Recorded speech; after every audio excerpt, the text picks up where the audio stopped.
Welcome back to Sutton Bourbon and Smoke. I'm Forrest. This is Kevin. This is Taylor. We're going to be doing something a little bit different for you today. If you saw our previous episodes, we did a couple blind tastings. But today we want to tell you a story. The story of one of the oldest distilleries in history. Old Forester, one of our favorites. But while we'll do that, we're actually going to sip on one of our favorites from the distillery. I don't know if you guys can see that, but this is the 1920. Yeah, founded in 1870 by George Garvin Brown, Old Forester Distillery has been producing high-quality bourbon for over 150 years. Yeah. So join us. We're going to take you on a little bit of journey with the history of this iconic brand while sipping on a little bit of that 1920 that we love so much. Yeah, go ahead and pour something for yourself while we're listening. Yeah. And we'll pour some for us.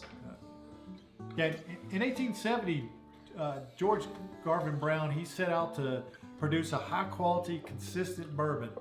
You know, at that time there were no standards for bourbon, and so bourbon was put into barrels. That's then it was let's go.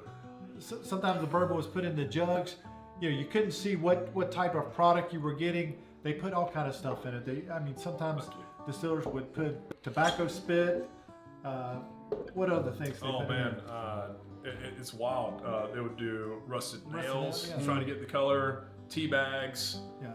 And it's hard to recreate that rusted nail taste. You know? Yeah, it's right, tough. Right. So. So Mr. Brown, he wanted a consistent product, right? He wanted consumers to see what they were getting. So a couple things that he came up with was using a clear bottle, so consumers could see the product. You know, he wanted to show the quality. So he actually, to show he was putting his name on the line. He's putting his money where his mouth was. He's actually added his signature to the bottle, and then he went on to he named the product after his friend Dr. William Forester, and this was a revolutionary time in bourbon distillery and allowing consumers to see that they were getting this high quality product. Well, yeah, and it's interesting that you mentioned that because this was 27 years before the Bottled and Bond Act of 1897. Which was, obviously widely considered the first Consumer Protection Act in U.S. history, which, we'll get into that another time. We'll probably go through a Bottled and Bond series that we'll do. But him doing this, almost 3 decades before that, just to improve the quality of what people are getting and the consistency of what people are getting in the bottle is really awesome. And there's speculation as to why he might have named it after his friend and his doctor, William Forester. Oh yeah. I think that is another kind of seal of approval for a lot of other medical professionals that say, hey, it's named after a doctor. It must be healthy. Let's prescribe this to our patients. Maybe the first marketing gimmick too while we were at it. So. And it's funny you say that because we went from the Bottled and Bond Act of 1897. 20 years later, we're in Prohibition era, right? So the only way that you could get whiskey at that point was it had to be for medicinal purposes. So funny enough, what was? Do you guys know what the major point was for getting prescription for whiskey? What was it? Hangnails. Hangnail. Wow. Hangnails. Yeah. Out of all things, right? I need a few more prescriptions for that. Then. Yeah, because you could. As long as the doctor had a federally issued prescription pad, they could issue the prescription for bourbon. It was $3 for the prescription if you went to see the doctor, and then it was another $3 or $4 for the bottle of bourbon. So you could get a new prescription once every 10 days. So sure. Backache, hangnail, upset stomach, go get you some bourbon. It was medicinal marijuana back in the day. Yeah, right. Yeah. Cancer, they prescribed it for all. Yeah. Sure. And all whiskey, I think, is a little bit medicinal, isn't it? Right. Yeah. Just for all of us, at least. Hey, when I was a kid, you got a cough, you took bourbon, lemon, and honey. Oh. And I mean, baby sore tooth. Rub a little bit of whiskey on there. Yeah. Even it up. Yeah. I think that's what led to my love for bourbon because I kept a cough the whole time when I was in junior high school. What's the my mind's blanking. What's the significance behind the 115 proof in this 1920 Prohibition style? So during Prohibition, the bourbon had to be bottled at 100 proof, similar to the Bottled and Bond, but the Angel share would have been at 115 proof. Gotcha. Okay. So when they made the 1920, in honor and to pay homage to that Prohibition style, it's proofed at 115 proof, which to me is like just the perfect proof, right? That's what I love about it. Oh yeah, absolutely.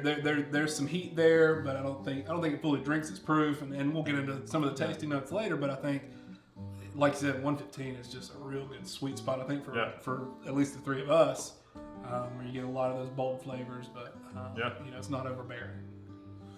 Well, for Old Forester, surviving Prohibition really because of the work that Brown did, creating a product bottled in bond with his name on it, signed, right?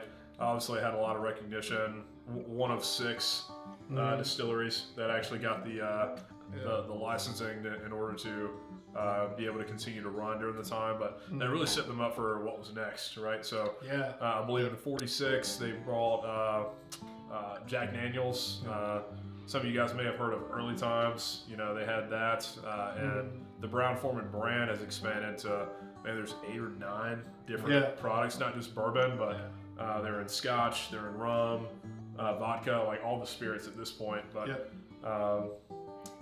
I think Early Times actually isn't one of their products anymore. It was sold in 2020. Correct. Sazerac, and but you talk about a product not to diverge from Old Forester, but again, Early Times at a product at $25, just unbelievable value at $25. Oh sure, They're bottled in bond. Yeah, it's good. And people go back and forth about if you can still find a bottle of the Brown-Forman stuff before they switched over to Sazerac. A lot of people say that's better. Other people don't care. I mean, I think either way, we've had them both. They're both really good, so there's no issue there.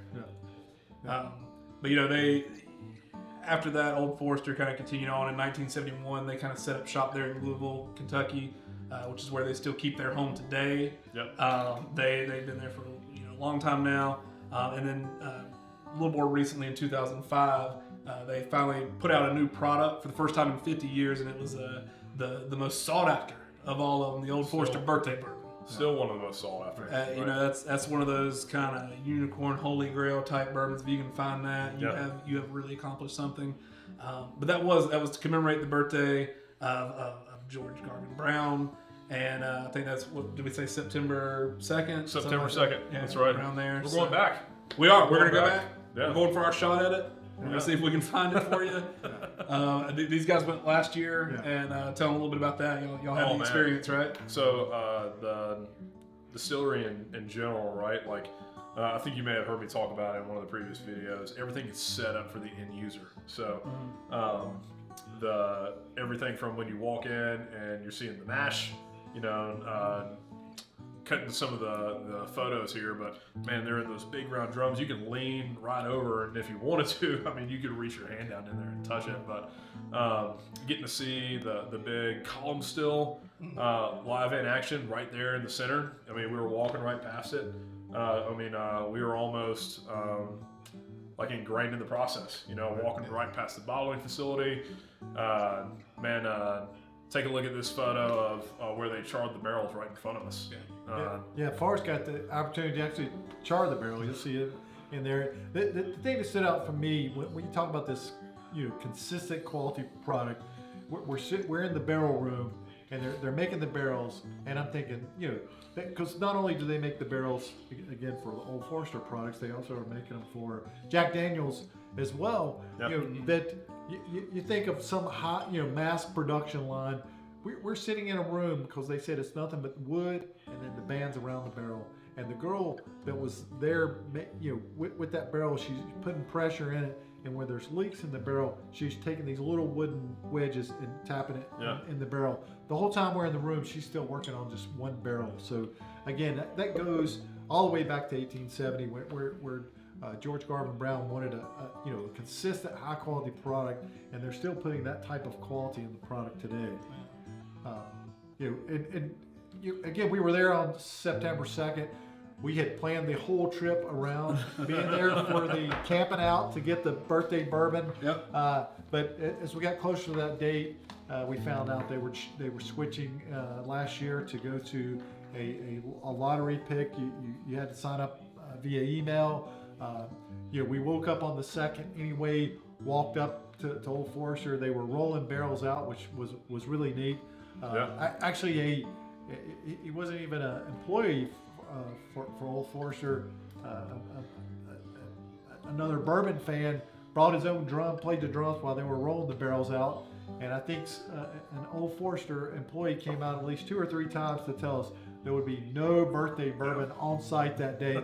We were there just enjoying the sight of seeing the barrels rolled out. But we did go to George's Bar in Old Forester and purchase a tasting of the 2021 birthday bourbon. And again, as an old man of 56 years old, I did feel like a little kid on Christmas. I can remember holding the glass there and just staring at it. And I know I've seen some of the pictures of just the glaze in my eyes as I was looking at the bottle, and then finally could resist no longer and had to give a taste. Man, it felt like one of those moments where, like, they say never meet your heroes, right?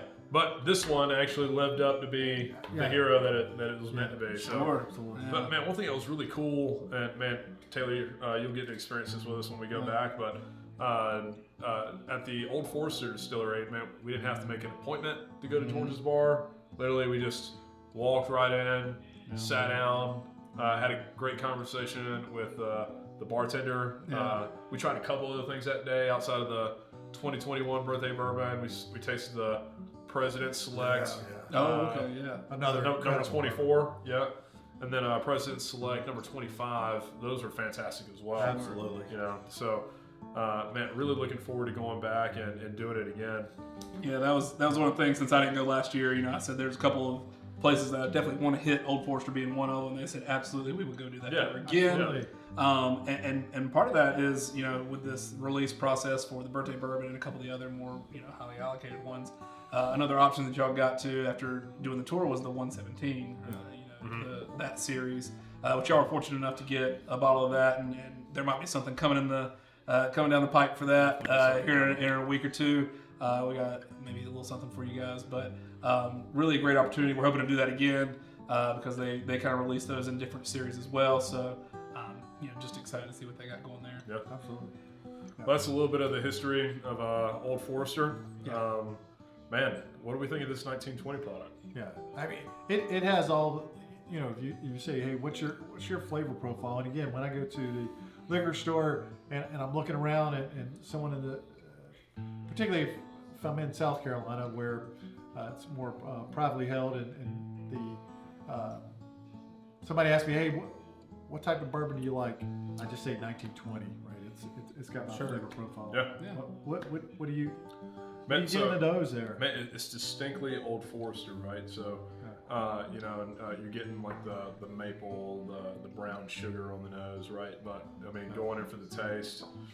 Well, back on the nose, getting banana now. So, but really the flavor profile for me, I don't get the baked bread that some people say when they review this. I do get more of like a graham cracker, and almost like a burnt marshmallow. Okay. Yeah. Mine for me is what I look for. For me, it's the French toast and syrup and maple syrup. Yeah. I catch that in the nose and in the flavor. Oh yeah, it's like a good full breakfast, like all the sweet stuff you expect at breakfast. Pancake, maple syrup, French toast. For me, a lot of banana bread, some fresh baked bread there, and then of course a lot of that black pepper on the end. Absolutely. And I think really tasting that now, And I think the biggest thing for most people and for us especially is like you can find this. This is everywhere. Absolutely. Any store you go into, we are ABC regulated. We are controlled here.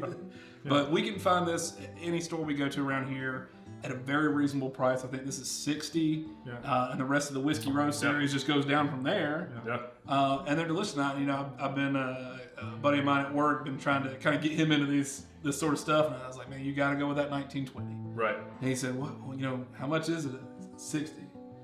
He said $60. I said, brother, you'd pay $120. It's that good. You would pay it, and you'd thank me for it. This is awesome. And it's when I go into the liquor store to browse to see is there anything allocated, what's new in the store. When I walk by this bottle, it's like my old friend on the shelf. Because he's Like a always nice warm there, sweater. right? And it's always there, right? Yes. Old Foresters, right? Yeah. Other That's a things comfy pair come of and go, shoes. right? And you talk about there's a lot of bourbons that you can't get a hold of. It's allocated. You Sure. don't see. It's like, my golly, for the price, it's always on the shelf. And like I said, I think that's that's why. Like I say, it's a good friend of mine. Just waiting on you by the door like a comfy pair of shoes. Absolutely. You know, Yeah. that's good stuff. Well, hey, if you like what you saw here today, we'll definitely be doing it again. And, Yeah. you know, Taylor alluded to it a little bit ago, but we're definitely going to be doing a tasting of one of Old Forester's more limited releases Sure. from 2022. So stay tuned for that. And that's what we got for you. Yeah, no. If there's any other distilleries you want us to do like more of a deep dive on, put them down in the comments below. You know, be sure to like, subscribe, and as always, drink responsibly.